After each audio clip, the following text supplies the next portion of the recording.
Yeah, Dad and his brother started up in October 1926. Their first job was shoveling metal off Arkles Bay Beach onto the back of the truck. And I used to work before school and drive at the weekends, but then Dad took crook and I came home into the business about 55 years ago.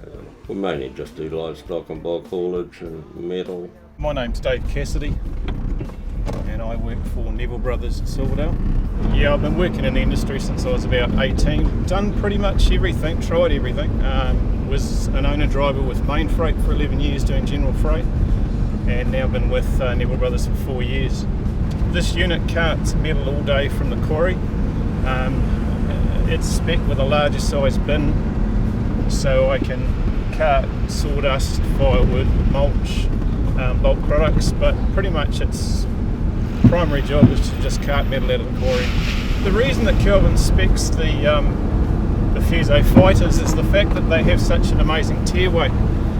There's very few trucks out there that we can get a 12.5 tonne payload on a six-wheeler, still running a 21 tonne sticker. There's a lot of trucks out there that can run a 12.5 payload, but they're running a 24 tonne sticker. The other reason that Kelvin specs the Fusos is because of the fuel economy. We'll do about 520 k's to a tank of diesel.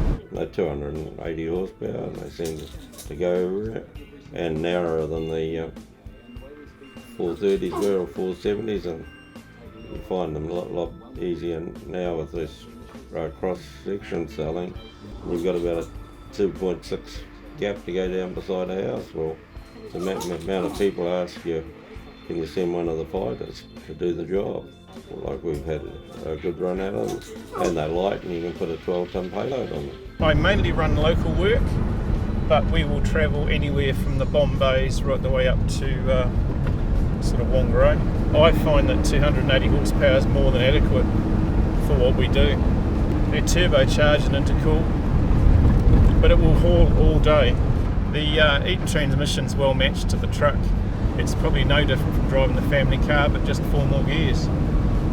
I can't fault the turning circle on it.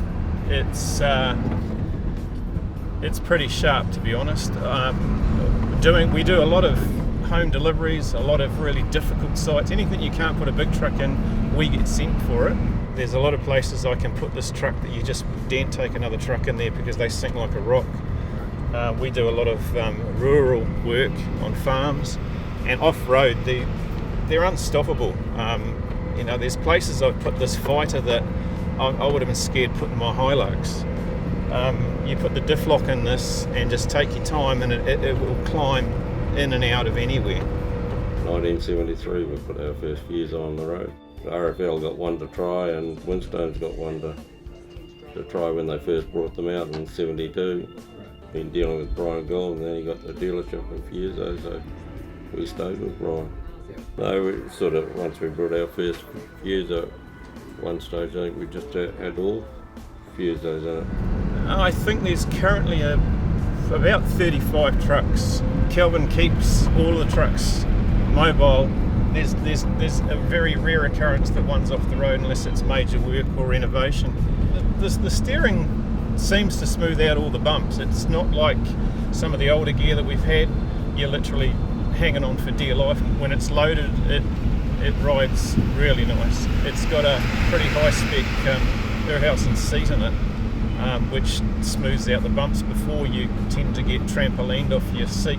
I spend it can vary. I can spend 10 to 12 hours in this driving around Auckland, and I can just step out of the truck at the end of the day and just go home, and I've still got enough to do an hour's gardening or mow the lawns.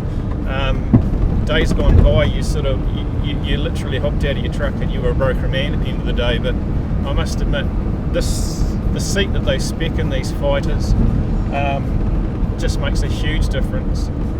I like the Fusos for the styling, to be honest. I like looking at the truck. It's aesthetically pleasing to look at. It's reliable. It runs 21 tonne every day. They just don't let you down. They start every day. They run every day. Apart from oil changes and greases, they just keep going. You get something that you like and your mechanics knows what all the ins and outs of it, and Why change?